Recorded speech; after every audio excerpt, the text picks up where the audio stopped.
మేం కోరుకోని యుద్ధం, మాది కాని యుద్ధంలో మేమే గాయపడుతున్నామని దగాపడ్డ గల్ఫ్ దేశాలు బావురుమంటున్నాయి. దెబ్బ మీద దెబ్బ కొడుతూ తమ పర్యాటక సౌందర్యాన్ని, తమ వాణిజ్య సామ్రాజ్యాల్ని కుప్పకొలుస్తోన్న ఇరాన్ ప్రతీకార జ్వాలను నిశ్శబ్దంగా భరిస్తోంది గల్ఫ్ రీజియన్.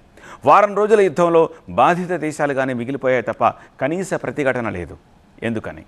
కువైట్ డిఫెన్స్ లో 67 మంది సైనికులు ఆసుపత్రి పాలయ్యారు. 11 ఏళ్ల పాప చనిపోయింది. అరబ్ లో ల్యాండ్ మార్క్ స్టార్ హోటల్స్ అన్ని ధ్వంసమయ్యాయి. వేలాది విమానాలు రద్దయిపోయాయి. గగనతలాన్ని మూసేసి గాల్లోకి చూస్తూ నిలబడ్డాయి గల్ఫ్ దేశాలు. బహ్రెయిన్ లో కూడా ప్రాణ నష్టం జరిగింది. అయినా సరే గల్ఫ్ దేశాలు తిరగబడ్డలేదు. గల్ఫ్ లో ప్రస్తుతం ఇరాన్ తో ఇబ్బంది పడుతున్న Saudi Arabia, UAE, Jordan, Oman, Kuwait, Bahrain 2 సార్లు అల్టిమేటం ఇచ్చాయి. దాడులను ఆపుతావా లేదా, మమ్మల్ని మేము ఎలా కాపాడుకోవాలో మాకు బాగా తెలుసు అని ఘాటుగా లేఖలు రాశాయి. కానీ ఇంతకు మించి చర్యలకు దిగలేదు.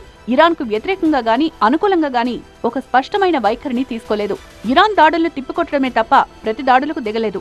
ఓవైపు గాయాల్ని భరిస్తూనే ఆచితూచి స్పందిస్తోంది గల్ఫ్. అమెరికా స్థావరాల్ని వరుసపెట్టి టార్గెట్ చేస్తూ, అమెరికా ఫైటర్ జెట్స్ నే కూల్చేస్తూ, ఇజ్రాయెల్ కి ధీటైన జవాబిస్తూ ప్రస్తుతానికి మంచి పర్ఫార్మెన్సే చూపిస్తోంది ఇరాన్. ట్రంప్ జడుచుకుంటున్నారని, అమెరికా దగ్గర ఆయుధ సంపత్తి కరిగిపోతోందని అంచనాలున్నాయి. అటు లౌకిక దేశాలన్నీ మధ్యప్రాచ్యం యుద్ధానికి దూరంగానే ఉండిపోయాయి. ఇది ఇజ్రాయెల్ తో రాజీ పడని ఇరాన్ కు, అమెరికా ఒత్తిడికి తలొగ్గి ఇజ్రాయెల్ కు భజన చేసే దేశాలకు మధ్య జరుగుతోన్న పోరుగానే చూస్తోంది మిగతా ప్రపంచం.